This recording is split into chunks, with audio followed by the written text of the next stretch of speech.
Hello and welcome to a recap of day 27 in the Karen Reed case. The day we found out time also doesn't work in Canton. Remember the Canton triangle? Physics don't work, time doesn't work, the weather doesn't work, nothing works in the triangle. Just remember when you enter the triangle, stop thinking about it because then it all will make sense. Day 27 was the big finale day from Lally.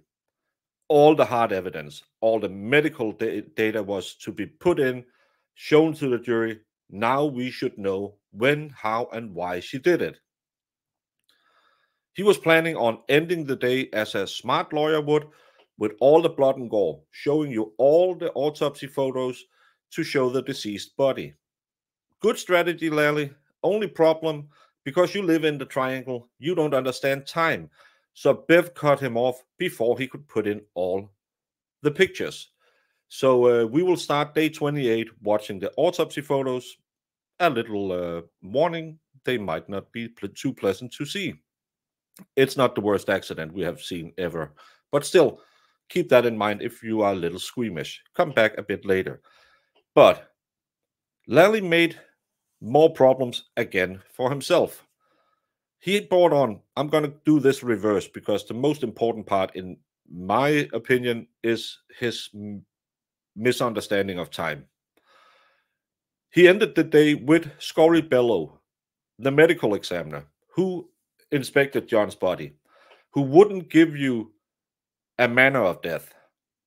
She put that down as undetermined. Remember Proctor saying the whack job who wouldn't give him a manner of death was homicide? This is the lady.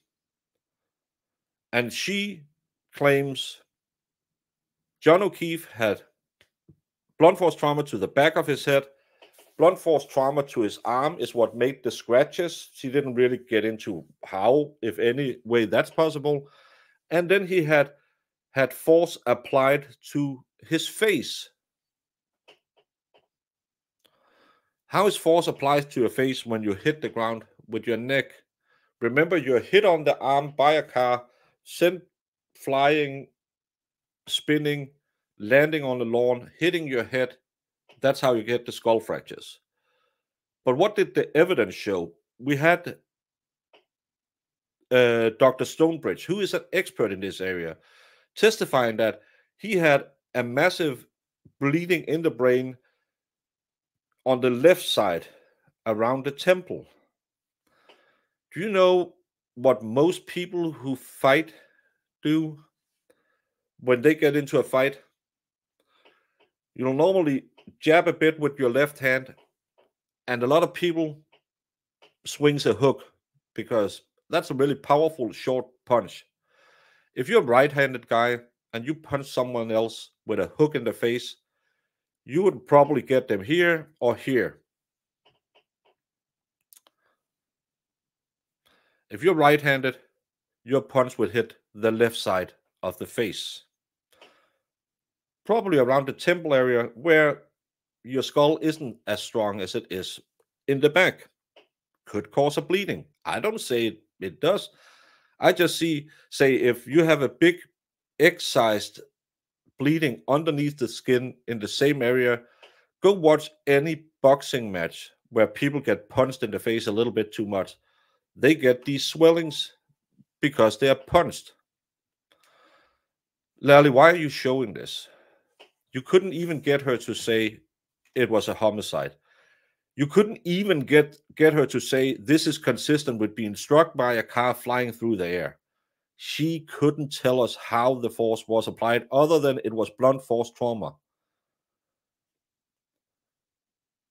This was the big send-off. This was the big finale. Now we'll finally find out how he died. We know he had bleeding in the brain from a skull fracture and hypothermia. That's all we know. We are no closer understanding how that car struck him, causing those injuries. Because she didn't testify, all of this is consistent with being hit by a car. She couldn't rule out a fight. She could rule out a fight for the back of the head, but she couldn't rule out the injuries to the front could be from a fight. So not the strongest day for Lally. And it was also not as strong because if we go back to Trooper Garino where we started, the tech visit, the guy who did all the phone extraction and stuff like that. Remember this time, 12:45, during opening statements, that's when Lally claims Karen Reed struck John O'Keefe. 12:45. Then Lally brings in Trooper Garino. He must have seen these reports before. And what do we know from those reports? Well, we know Jen McCabe has put in an SMS at 12:31 saying, "Pull behind me," when she had visual contact with Karen Reed outside. Well, not Karen Reed, Karen Reed's SUV. But at 12:36, Karen Reed connects to John O'Keefe's Wi-Fi at John O'Keefe's house. In perfect driving conditions, if she knew where Fairview was, if she knew where John O'Keefe's house was in connection to that, the time between those two places is roughly 5 minutes. So she must have been spotted outside of Fairview by Jen McCabe at 12:31 is when she claims they arrived, and she texts them, "Pull behind me." Then she testified the next time she looked out the door, she had moved up to that wooded area with the flagpole. She couldn't have been there because the instant she sent that text saying "pull behind me," Karen must have driven off because she needs to be at John O'Keefe's house at 12:36. Connecting to Wi-Fi is hard evidence. You can't move that timeline. You can move Jen McCabe saying, well, maybe she sent that message at 12:27. So she would have had time to hit him and then drive off. The only problem is Jen McCabe said she kept seeing him, seeing the SUV after the initial text. So, Lally, what's your time frame for when it happened? You claim 12:45. That's 9 minutes after you know she's at John O'Keefe's house. That's 14 minutes after the latest she could have left Fairview. So it doesn't make sense again. Why is your timeline so skewed? But again, none of his evidence makes sense. None of the facts adds up with any of his theories.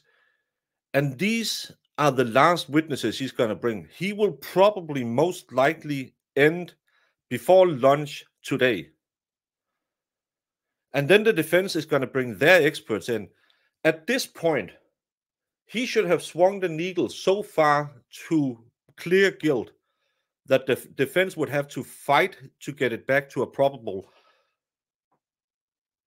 Most likely, she could maybe have done it. No, we don't know.